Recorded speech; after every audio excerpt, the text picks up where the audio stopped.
Assalamualaikum warahmatullahi wabarakatuh.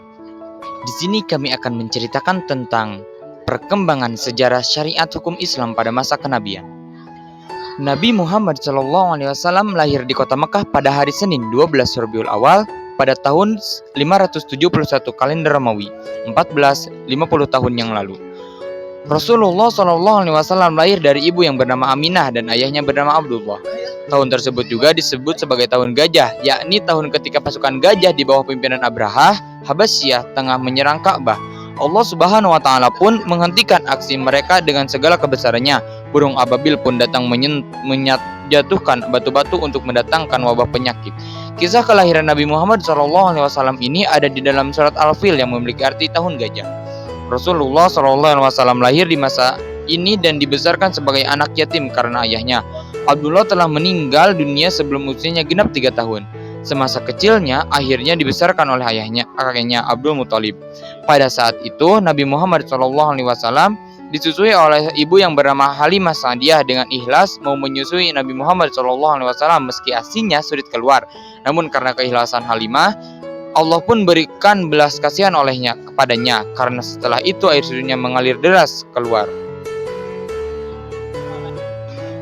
Pada masa kecil Nabi Muhammad SAW, beliau dilahirkan dalam keadaan yatim piatu di rumah Abu Thalib. Semasa kecilnya Rasulullah tumbuh dan menjalani hidupnya seperti pada anak pada umumnya.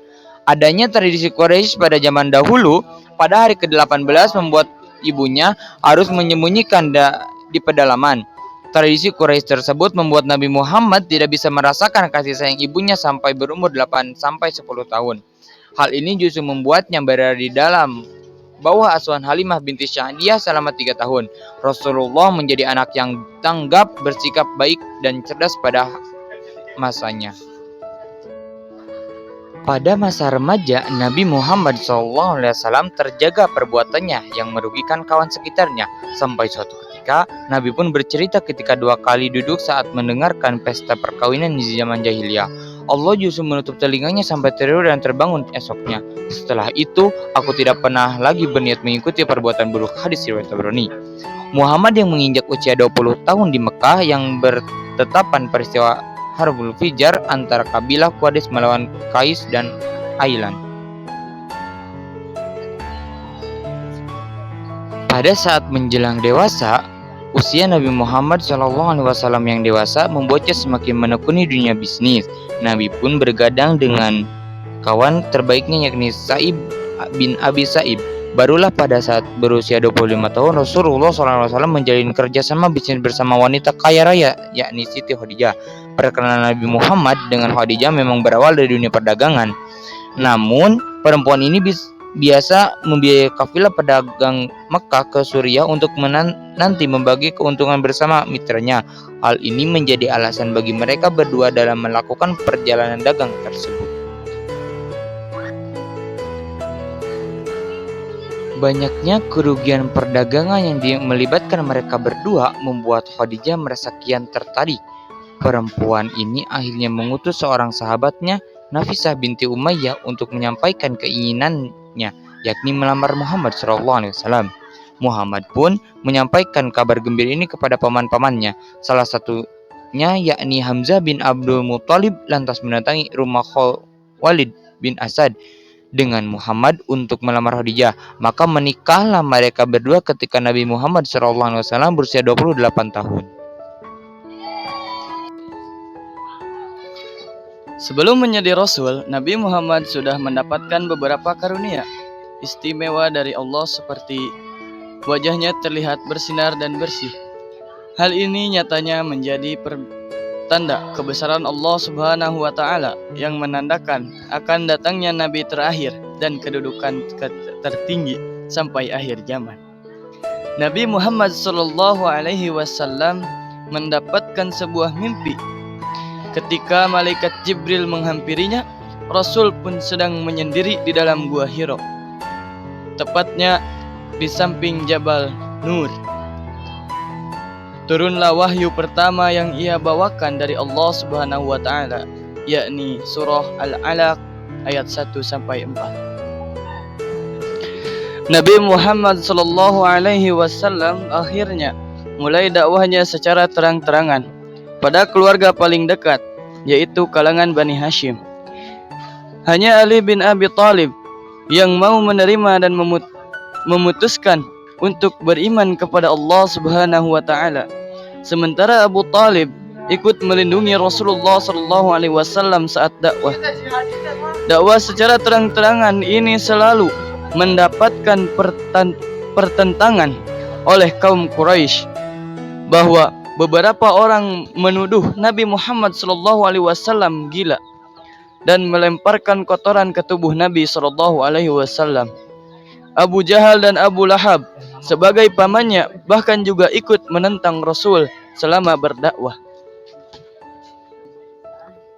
Pertentangan dari kaum kafir Quraisy.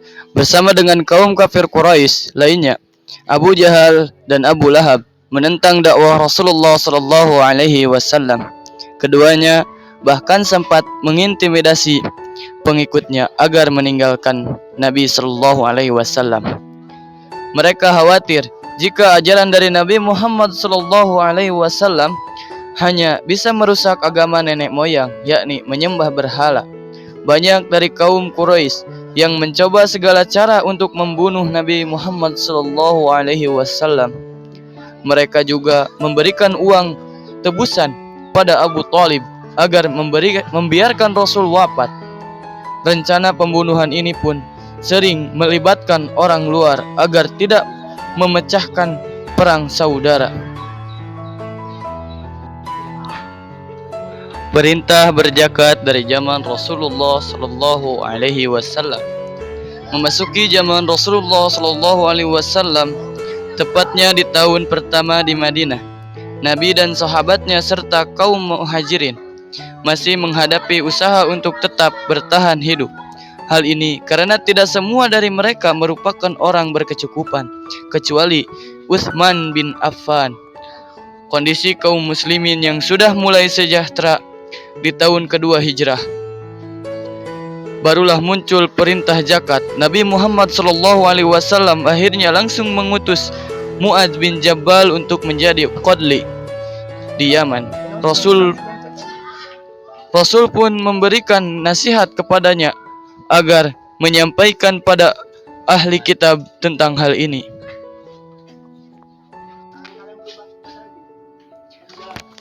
Perintah kurban dari masa Rasulullah sallallahu alaihi wasallam.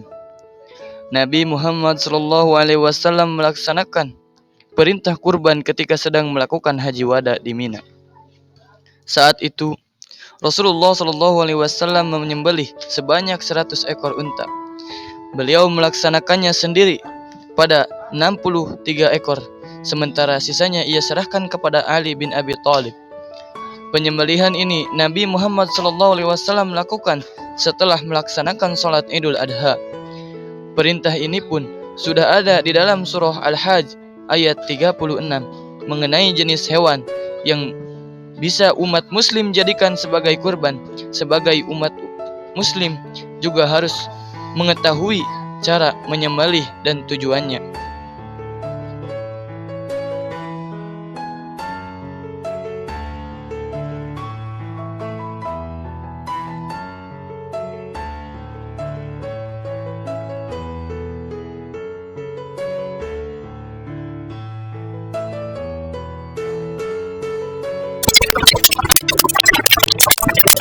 Mereka akan mati pula.